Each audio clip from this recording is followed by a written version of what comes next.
Class 12-এর history ঔপনিবেশিক আধিপত্যের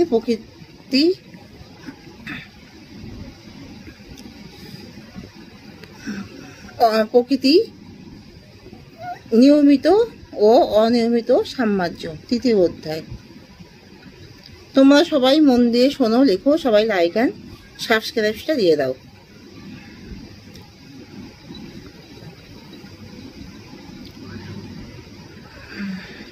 কে বাংলায় দলিত শাসন ব্যবস্থার অবসান ঘটান?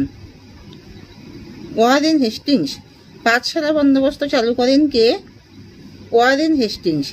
মীর কাসিম বাংলার রাজধানী স্থানান্তর করেন মুঙ্গেরে। অমৃতসরের সন্ধি স্বাক্ষরিত হয়েছিল 1809 খ্রিস্টাব্দে। পর্তুগিজ নাবিকরা প্রথম চীনের কোন বন্দরে তাদের বাণিজ্য ঘাঁটি নির্মাণে অনুমতি পায়? ম্যাকাও।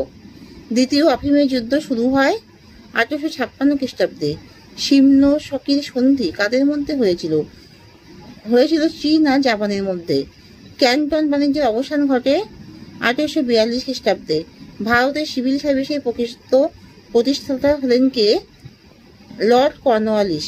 চীন ও ইউরোপের বাণিজ্যিক সম্পর্কের সূত্রপাত হয় ক্যান্টনে। পলাশির যুদ্ধ হয়েছিল 1757 খ্রিস্টাব্দে।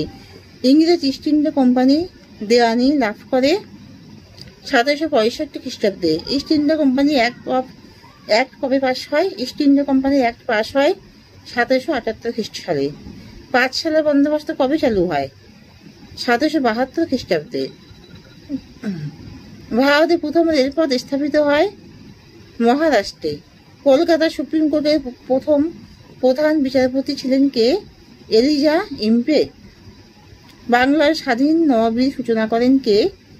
মুর্শিদ কুলি খাঁ। ব্রিটিশ ভারতে কোন বিষয়কে ভারতের ব্রিটিশ শাসনের ইস্পাত কাঠামো বলা হতো? আমলাতন্ত্রকে বলা হতো। চীনে আফিম যুদ্ধ হয়েছিল 2টি। টাইপিং কথাটির অর্থ হলো কি? মহাশান্তি। চীনে বক্সার যুদ্ধ ঘটেছিল 1900 সালে। ফোর্ট উইলিয়াম কলেজের প্রতিষ্ঠাতা ছিলেন কে? William Pitt. Vasco da Gama কোন দেশের নাবিক ছিলেন? ভাস্কো ডা গামা পর্তুগালের নাবিক ছিলেন। স্বাধীন হায়দ্রাবাদ রাজ্যের প্রতিষ্ঠাতা হয়? স্বাধীন হায়দ্রাবাদ রাজ্যের প্রতিষ্ঠা হয় 1724 সালে। সর্বশেষ সনদ আইন বা চার্টার অ্যাক্ট কবে পাশ হয়? চার্টার অ্যাক্ট পাশ হয় 1853 খ্রিস্টাব্দে। ইস্ট ইন্ডিয়া কোম্পানি অ্যাক্ট 1784 খ্রিস্টাব্দে কার উদ্যোগে পাশ হয়? পিটের। পয়হসি টয়কা র। বিদ